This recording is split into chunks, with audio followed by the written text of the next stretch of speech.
Hello there. The evocative short novel Carmilla by the Irish writer Sheridan Le Fanu is the work that I will analyze today, originally published serially since December of 1871 till March of 1872. 25 years before Bram Stoker's Dracula. This story is one of the most influential and magnetic pieces of Gothic horror literature. The version I reviewed is a Penguin Random House classic, hardcover special edition, awesome artwork and design that contains some images. It qualifies as an easy read, which can be enjoyed in a single sitting or last over 1 or 2 days. The story established the modern tropes of vampire literature. Le Fanu uses a fictional prologue signed by Dr. Martin Hesselius. This device is a mechanism for realistic validation characteristic of 19th century Gothic literature.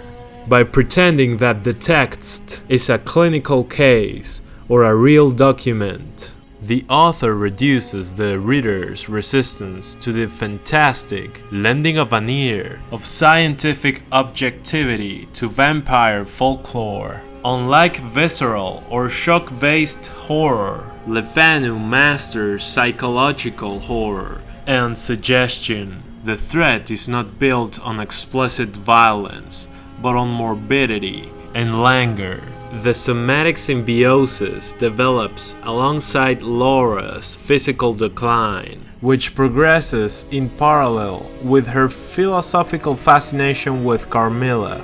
The illness, vampirism, is encoded through the symptoms of Victorian nervous disorders, lethargy, melancholy, and sleep paralysis. The technique of ambiguity is employed throughout much of the story.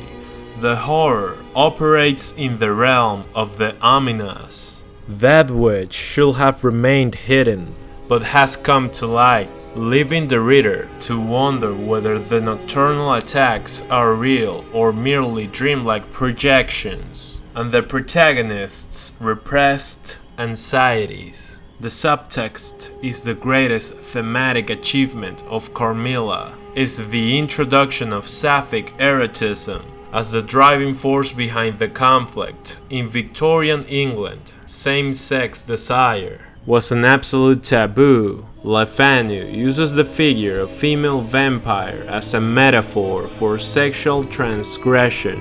The language used in Carmilla's dialogues is not that of a clinical predator, but rather that of a passionate lover. There is a constant play on the durability of attraction and repulsion that defines the relationship.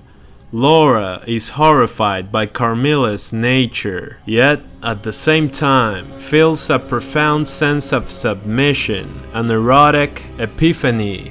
This short novella serves to establish the mythological canon of this terrifying figure. Le Fanu codifies the rules of the vampire that popular culture will later inherit, with characteristics such as shape-shifting, through which Carmilla can transform into a creature resembling a giant black cat, or slip through door cracks in the form of mist. The vampire maintains a link to her original human identity, using anagrams for her real name: Mirkaya, Melarka, Carmilla.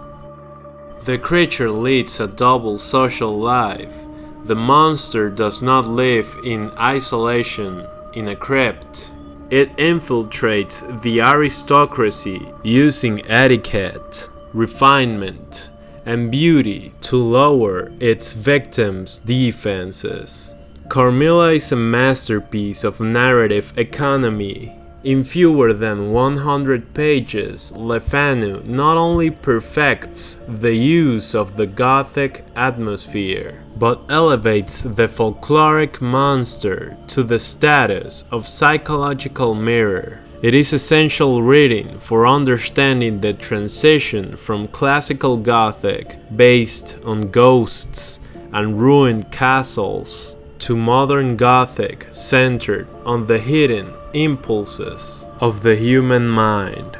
Before Le Fanu, the Gothic genre, with authors such as Horace Walpole and Anne Radcliffe, relied on distant settings, colossal ruins, and theatrical villains. Le Fanu subverts this by bringing horror into familiar, domestic spaces that were contemporary to his own time. His stories often begin with detailed descriptions of the characters' daily routines, furniture, finances, or social lives. By grounding the reader in a tangible and mundane reality, the supernatural element becomes far more jarring when it finally shatters this everyday existence. Enclosed spaces, guest rooms, carriages, libraries are not merely settings, they act as extensions of the character's mental states, creating an atmosphere of confinement and claustrophobia. Her narrator is an elderly individual reminiscing about her youth, Laura. By using this narrator, he forces the reader to grapple with the constant doubt as to whether what is happening is real supernatural manifestation or psychological hallucination produced by a disturbed mind. Unlike Bram Stoker, who researched Transylvanian folklore in London libraries, Le Fanu drew heavily on the treatise by Augustin Calmet, a French Benedictine monk who published a treatise on vampires and ghosts in 1751. This work was translated into English in 1850. Under the title The Phantom World. As an Irishman, Le Fanu was deeply familiar with the folklore of his homeland, especially legends about the banshees and changelings. However, he rarely used these myths literally. He took the essence of folklore, the return of the dead, demonic pacts, and mixed it with the isolation of aristocracy, sexual repression, and the panic over venereal or contagious diseases. In conclusion, this story, with its languid prose that will directly influence Bram Stoker's Dracula, and was itself influenced by Poe's psychological horror and the mysterious Christabel poem of Samuel Taylor Coleridge, succeeded in making the supernatural feel dangerously human.